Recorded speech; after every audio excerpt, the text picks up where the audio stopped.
bodies are piling up, quite literally, in Sleep number 4. So to reiterate here, Sleep is about a character named John who apparently does horrible things to people while he is sleeping. Or at least while he's blacked out. There's some kind of unconsciousness element here. And when I say awful things, when we open this issue, John wakes up in basically a mass grave filled with disembodied bodies. But yeah, there's a page early in this issue where we literally see him sitting awake amidst all these corpses. I'm not going to show it to you, but I think the page is available for free online via preview pages and stuff. Pages like that and moments like that really emphasize the uniqueness of the artistic contrast we have here, like this cartoony style that's in black and white, and we're depicting this horror stuff. It's not something you see every day. This issue ups the religious/spiritual components to the story. Everyone in the town is really freaked out, and they're hiding in a church. There's a question about whether what's happening to John is like satanic or demonic in terms of its origin. I don't know that I was expecting the extent that we dive into the spiritual stuff in this issue, but I like it, and I'm curious to what extent it's going to continue in the issues to come. The best thing about this issue, though, is how our author and artist Xander Cannon has been able to up the tension. Like, it really kicks into another gear when we open the issue. Like, everybody is freaked out in this issue. People are dead, people are acting weird, people are freaked out because they don't know what's going on, and the person that knows the least about what's going on is John. And the really cool thing about Sleep at this point is that, the tension is already, like, here. How much higher can they get it, as things progress? That's going to be a really interesting thing to ponder as the book progresses. Star Wars Han Solo Hunt for the Falcon number 1 is the most satisfying Star Wars comic book that I've read in quite some time. Like, we're talking years, not months. And one of the reasons that's the case is because this issue is the beginning of a story that's going to try to scratch what I refer to as the 10-year itch of Star Wars. And of course, you can't talk about the 10-year itch without mentioning The Force Awakens. But yeah, The Force Awakens, the first Star Wars movie to be released under the Disney banner, turns 10 this December. And one of the greatest things about The Force Awakens, in hindsight, is that it presented us with so many unanswered questions. Questions that begged to be answered with a story of some kind. There were big ones, of course, like, how did Ben Solo become Kylo Ren? Or what's the deal with Rey's parents? The movies would address those. But then there were also smaller ones, like, why did C-3PO have a red arm for no apparent reason? And one of the things that really frustrates me about the way Disney has handled the Star Wars franchise is that even now, 10 years after The Force Awakens came out, we're still waiting for answers to some of these questions. And one of those questions is, why is the Millennium Falcon in a junkyard at the beginning of the movie? This ship has saved the galaxy at least twice. Why has it been discarded like this? And it would seem that that's a question that Hunt for the Falcon is going to at least address, if not flat out answer. We don't have a firm timestamp on when this story takes place, but I'm going to guess that it's 5 to 10 years before The Force Awakens, probably closer to 5 based on how Han Solo looks here. But now, having lost his son Ben to the dark side, as well as his marriage to Leia, Han Solo finds himself longing for the good old days, and so he sets out to find the Millennium Falcon, which was stolen from him some time ago. He enlists the help of Chewbacca, naturally. One of the reasons I like this book so much, at least so far, is because it makes sense from a character perspective. You know, Han Solo was a hotshot daredevil pilot. He was a thrill seeker. It makes sense that he wouldn't take well, necessarily, to being domesticated and would long for those days. Like, there's a panel in this issue where Han is looking up at the stars and just says, "I want my life back." I mean, there's your motivation in a nutshell right there. Our artist here, Ramon Rosanas, really hits it out of the park. I was a big fan of the scenes on Kashyyyk, where Han comes to visit Chewbacca and his family and enlist him in his quest to get the Falcon back. Some really great art there. We see Lando Calrissian in the early pages of this issue. Somehow he talks Han Solo into wearing a cape, which is an interesting look, certainly not one we're used to. There's an excitement that comes along with this book, because these are classic Star Wars characters, obviously, but we don't often get to see them in this era of the Star Wars timeline. So I'm very, very curious to see what our author Rodney Barnes does here. And who knows, if they do a good job here, maybe this creative team will get a chance to tell us how the heck Maz Kanata ended up with Anakin Skywalker's lightsaber. That's another question that's been nagging for 10 years. Batman is still the Dark Knight in issue 1 of his newly relaunched titular series, which came out this week. But he is brighter than we've seen him in, let's say, 30 to 40 years. Maybe somebody thought to cheer him up because these days he looks so darn blue. Yeah, they've tinkered with the Batman costume a little bit, going back to the classic blue and gray look. They've brightened both the blue and the gray up a little bit. And perhaps most notably, they've changed the chest insignia so that it is blue. It's a way to go. You know, I don't have any super strong feelings about it at this point. I don't love it, but I certainly don't hate it. Jorge Jimenez is our artist here, and Tomio Mori is our colorist. And, you know, I actually think that Jimenez's art plays better with brighter colors. I mean, simplistic though it may sound, you can just see it better.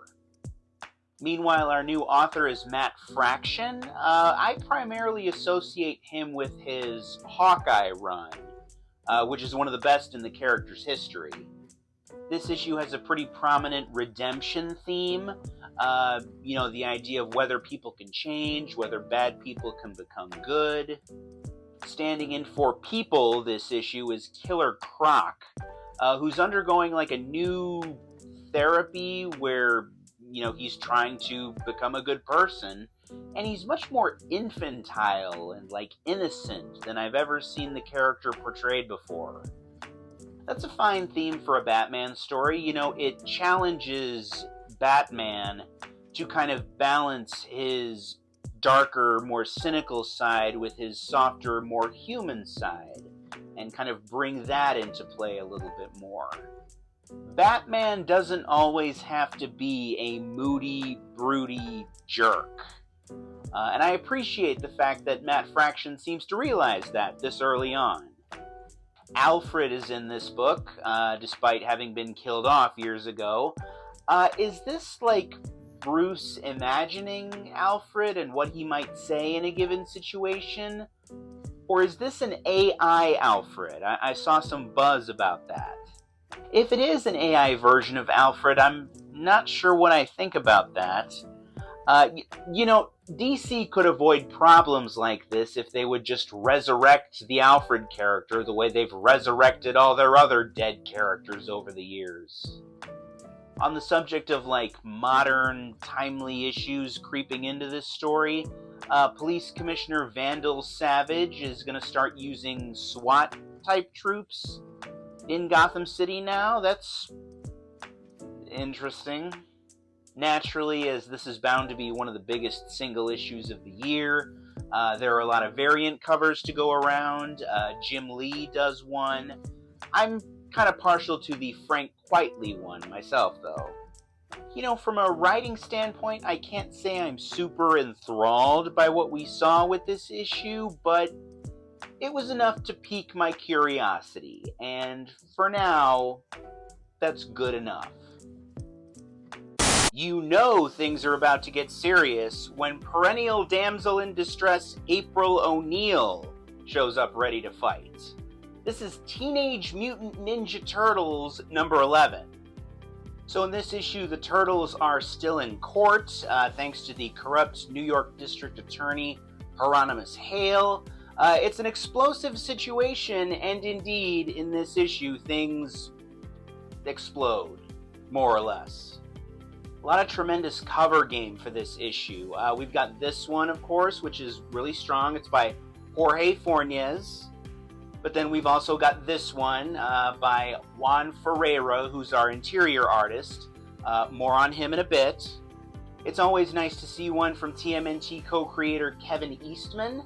And then we've got one from Absolute Martian Manhunter artist Javier Rodriguez. I'm partial to that one. This issue, last issue, and probably next issue too, are kind of the Juan Ferreira show for me. I've really come to realize these last few months just how great he is with the Turtles. Case in point, in this issue we get this 2-page spread, which is glorious. It has no text, and there's no text needed. And then I really like the way he renders Bebop and Rocksteady in this panel where they're talking to Hieronymus Hale. A little bit of Sam Keith inspiration, maybe, as far as Bebop and Rocksteady are concerned. Maybe it's just me. And then I also enjoyed this shot of Karai entering the issue, complete with her own dramatic entrance smoke. At least I assume that's what that is. I kind of doubt she left the oven on. But yeah, no disrespect to the artistic team that's coming on to this book, starting with issue 13, I think it is. But they've got big shoes to fill. From a writing standpoint, I really noticed that the Hieronymus Hale character in this issue comes off Trumpy, or at least more Trumpy than he has in previous issues in terms of like the blatant lying and manipulation and things like that. Now look, I know that some people don't like when I make Trump comparisons like that, but look, in my defense, I don't care. You can't always solve your problems by punching them in the face. That's a lesson that's always kind of relevant in superhero stories. And it's very much relevant in Marvel's One World Under Doom number 7. So in this story, Dr. Doom has basically conquered the world.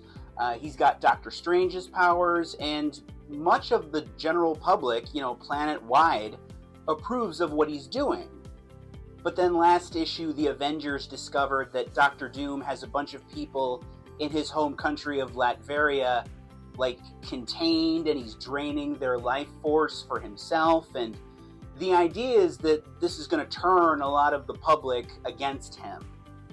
But that's not necessarily the case. A lot of people are turning on Dr. Doom, but some are sticking with him. Does this kind of thing sound familiar? I'm just curious. But there's a panel in here where a woman who is on Dr. Doom's side, like a citizen, says that some people just willingly close their eyes to basic logic. Boy, is that a true statement. I'm going to calm down. We see in this issue that J. Jonah Jameson, who is famously the editor of the Daily Bugle in the Marvel Universe, gets attacked by Doombots after speaking out against Dr. Doom. As a former journalist, that definitely caught my eye. Always watch how the media is treated, folks. Always. So as we get closer to the end of One World Under Doom here, I keep wondering, what's the finish gonna be in pro wrestling terms? What's the ending of the story gonna be? How are they gonna resolve this situation with Dr. Doom? Because, we haven't solved the real world problem that Doom is an allegory for in this book. So what's the book gonna do? Either way, I'm going to keep saying it. This is the most interesting book that Marvel is publishing right now, and I really couldn't recommend it more.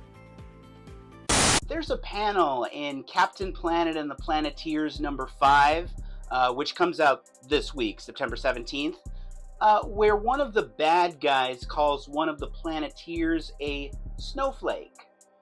As a general rule, if you find yourself in any given situation using the word snowflake in a derogatory manner, and you're not like being funny or ironic or something, you might want to check yourself, because there's a decent chance you're the bad guy.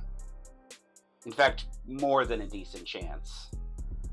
So in this issue, Lucian Plunder has made copies of the various Planeteer rings, and has turned himself into Captain Pollution, who's like the antithesis of Captain Planet. Also, as a general rule, if your name is Captain Pollution, check yourself. There's a decent chance you're the bad guy. We've kind of got an Infinity Gauntlet type thing going with Captain Pollution and the 5 rings and this panel. It's fair enough, I guess. We find out a little bit about Kwame's backstory in this issue. And what's more, he does something with his Earth powers that I don't think I ever saw him do on the cartoon show. Granted, I don't have it memorized, but it was pretty cool. You know, when you're writing the first chapter of a team book, and you have to introduce all the various characters, it can get kind of messy, and inevitably certain team members, certain hero characters can kind of fall into the background or even fall by the wayside, because it's not an easy thing to do. You've got to introduce these people and you've got to keep the story moving. But I've been pretty impressed with Captain Planet up to this point, for how well all the Planeteers seem to be developed and established, and you know, they're not fully three-dimensional yet, but I have a good sense of who all 5 of these people are. And that's not always an easy thing to do. So if you want a sense of how ADD I am, I just realized that Jay Lee and June Chung are doing Spotlight variant covers for each of the Planeteers. So yeah, for this issue we have Guy, and then for previous issues we've had Kwame and Wheeler and Linka. I can only assume Mati is next, and you know, for somebody who grew up with these characters, that's a pretty cool thing to see, especially from an elite level artistic team like Lee and Chung.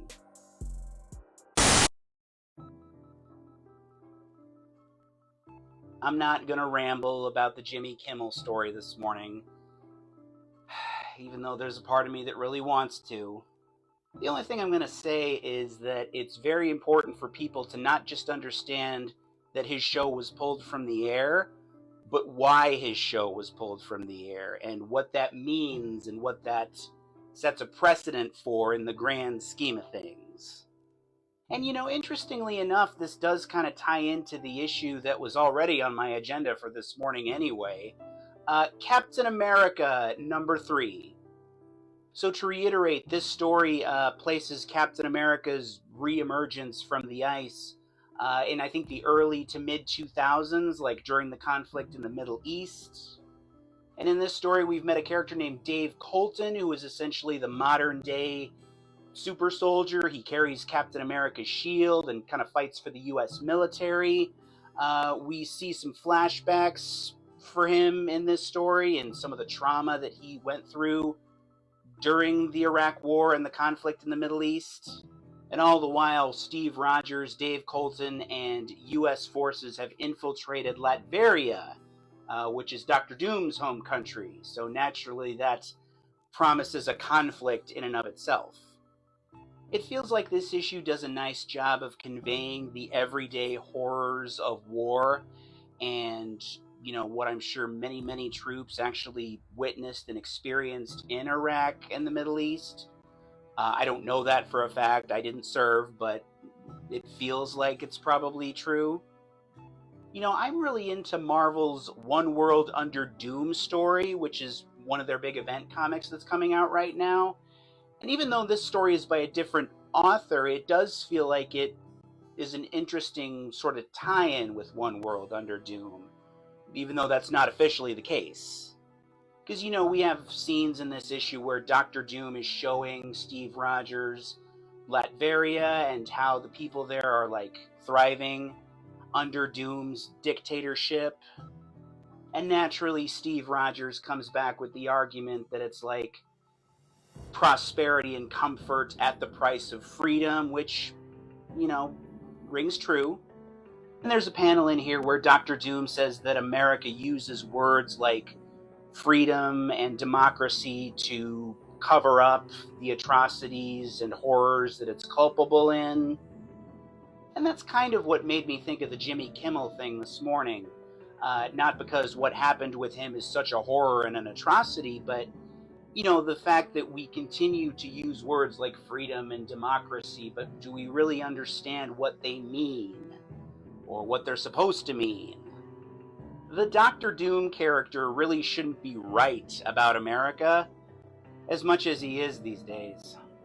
You know, when the story started, I was interested to see how Steve Rogers would come to the realization that he needs to stand for and represent not necessarily the American government, but American values and what they're supposed to be. And by the end of this issue, we kind of are getting into that territory. So I'm very curious to see what's next. It's a once-in-a-generation team-up event, ladies and gentlemen, as Marvel and DC unite to set an example of how we can all come together and unite. I'm sorry, what? Oh, it's not about that. What's it about? As Marvel and DC unite to make a bunch of money. But yes, Marvel and DC are teaming up for the first time in a couple of decades, I think, to produce this Marvel/DC Deadpool/Batman #1, the first of 2 team-up specials that they're going to do this year. Marvel is publishing this, the first one, and DC is publishing the second one, which comes out in November. Both are headlined by Batman and Deadpool. So yeah, we've got a bunch of short, like, team-up stories in here featuring heroes from both sides. The headline story, naturally, is longer, though. Pretty simple. Deadpool comes to Gotham City hunting Batman, and eventually both heroes run afoul of the Joker. One thing that's pretty cool here is that there is no official digital edition of this book, at least not at the moment, as far as I know. The idea was to strictly do it in print to incentivize customers to come out to their local comic shops. I can definitely get behind that, and in the spirit of such things, I'm going to limit interior shots from this issue as much as I can.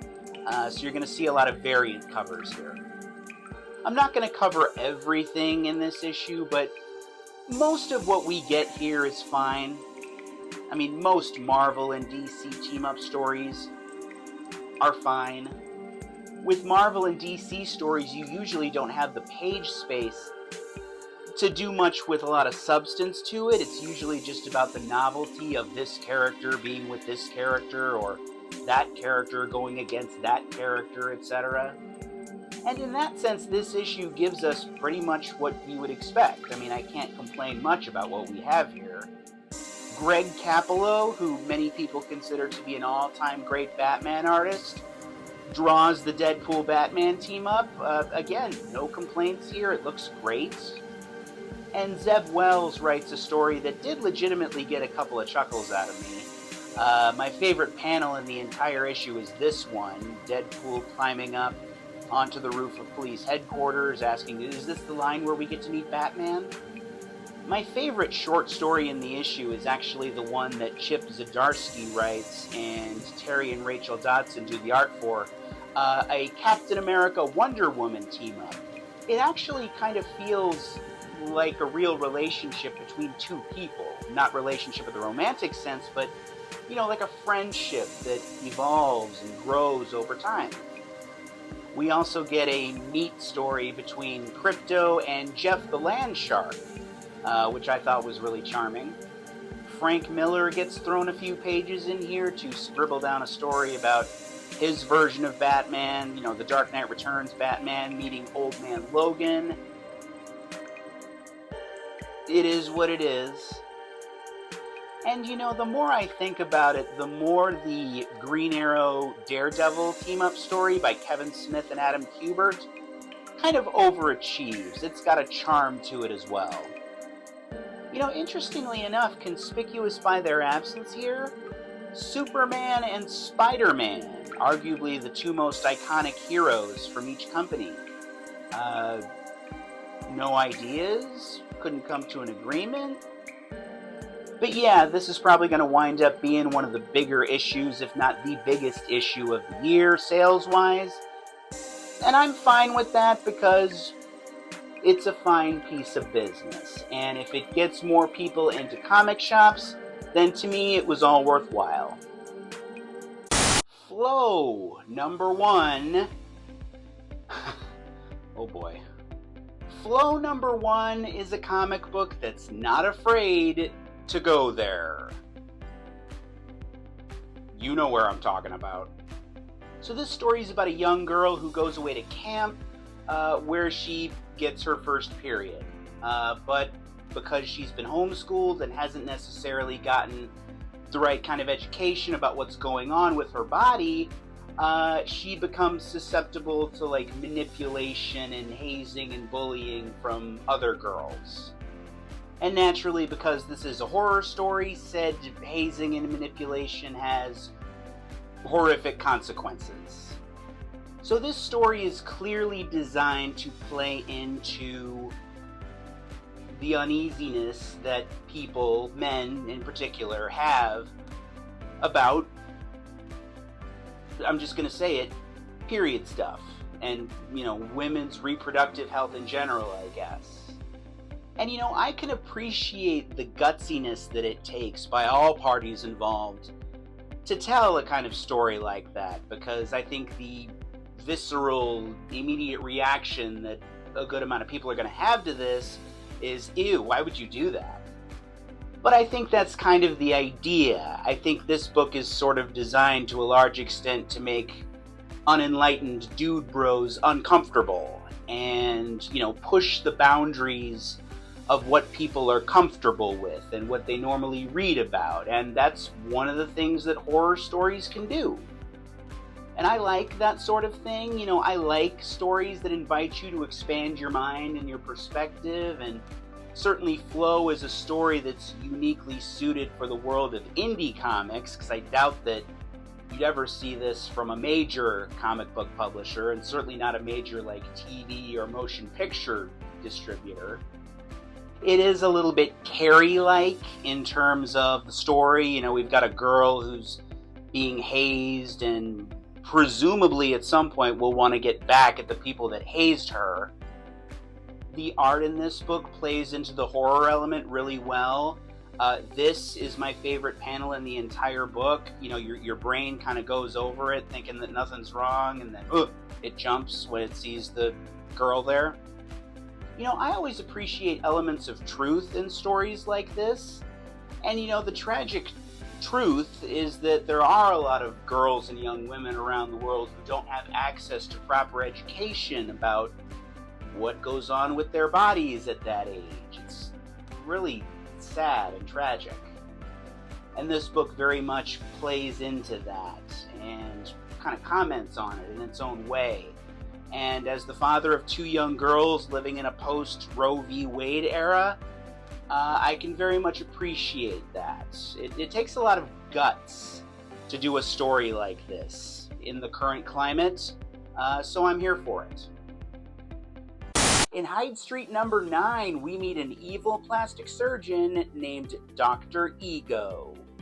So in this issue, Mr. X-Ray takes Pranky, the evil Boy Scout, to Dr. Ego to try and get the cursed wolf mask off of him. And over the course of the issue, we get Dr. Ego's backstory. I've been critical of some of the names that Hyde Street has used for their characters. Names like Miss Goodbody, Sisterhood, etc. But I have to say, I really, really like the name Dr. Ego. I think that's a great comic book doctor name. My only real complaint about it is that when you're first saying it, it's difficult not to slip up and say Dr. Evil. What? She said she wanted a prettier smile. Wait, hey, throw me a frickin' bone here. All bald men have a Dr. Evil impression, even if they don't know it. Francis Portela is once again our fill-in artist here. No complaints, he hits all the right notes. You know, if Yvonne Reese is our regular A artist, then I have no problem with Francis Portela, at least at this point, being the B artist, so to speak. Reese does do our main cover, though, which I really like. It's really extravagant in like a bloody horror sort of way.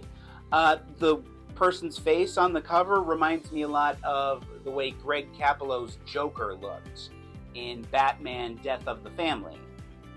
You know, the older I get, the more interested I become in history and that kind of thing. So I was very, very intrigued when I found out who this patient is in our opening scene, the woman with the bandages on. That's a fun little wrinkle in the Dr. Ego story.